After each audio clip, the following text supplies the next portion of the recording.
अन्ना हजारे महज एक नाम नहीं, एक प्रतीक हैं इस उम्मीद का कि एक दिन एक नई सुबह आएगी, नई व्यवस्था आएगी, जहां जन का तंत्र पर शासन होगा, जहां जनता लोकतंत्र में मालिक होगी।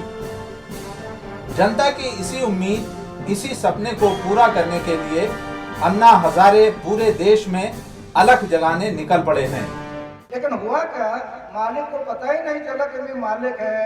मालिक ने सेवक को भेजा और मालिक सो गया। इसके कारण मालिक के तिजोरी का चोरी होना शुरू हो गया। किस हो गया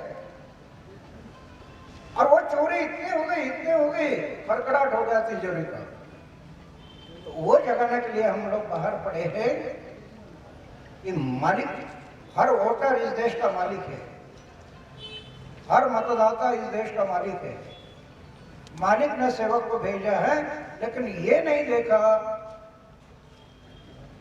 कि सेवक को भेजना है तो कैसे भेजना है। उनकी देशव्यापी जनतंत्र यात्रा अभी उत्तराखंड पहुंच चुकी है।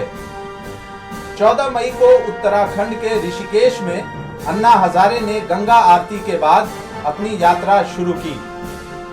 इस यात्रा का मकसद है भ्रष्ट राजनीतिक व्यवस्था के खिलाफ लोगों को खड़ा करना, क्योंकि राजनीतिक दलों और नेताओं ने आजादी के बाद जन कल्याणकारी नीतियों को लागू करने की बजाय अपना हित साधा है। अन्ना भी मानते हैं कि राजनेताओं को जनता की समस्याओं से कोई मतलब नहीं है। राजशक्ति पर जनशक्ति का दबाव निर्माण करके अच्छे कानून बनाने, वो काम हमें करना है आगे 1.5 साल के दौरे के बाद। अगर 6 करोड़ लोग जाके 6 करोड़ जनता जाके तो फिर से एक बार मैं होगा रामलीला मैदान और आप होंगे तिरंगा लेकर रास्ते पर।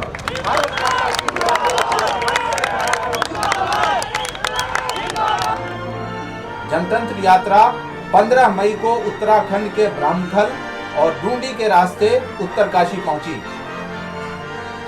ब्रह्मखल और डूंडी में जनसभाओं को संबोधित करते हुए अन्ना हजारे ने कहा कि उनकी ये यात्रा व्यवस्था परिवर्तन के लिए हो रही है, क्योंकि अंग्रेजों ने जितना इस देश को नहीं लूटा, उससे कहीं ज्यादा हमारे नेताओं ने देश की दुर्गति कर डाली। अन्ना एक और महत्वपूर्ण मुद्दा उठा रहे हैं। अन्ना देश में चल रही पार्टी तंत्र को भी देश की समस्याओं की एक बड़ी वजह बताते हैं। अन्ना हजारे के साथ इस जनतंत्र यात्रा में वरिष्ठ पत्रकार संतोष भारती, सूफी जिलानी और पूर्व सेना अध्यक्ष जनरल वीके सिंह भी शामिल हैं। जनतंत्र यात्रा 16 मई को उत्तराखंड के चंबा, नई टिहरी होते हुए श्रीनगर पहुंची। चंबा और नई टिहरी में सार्वजनिक रैलियों को संबोधित करते हुए अन्ना हजारे ने कहा कि उनकी इस यात्रा का मकसद देश में भ्रष्ट राजनीतिक व्यवस्था से लोगों को निजात दिलाना है।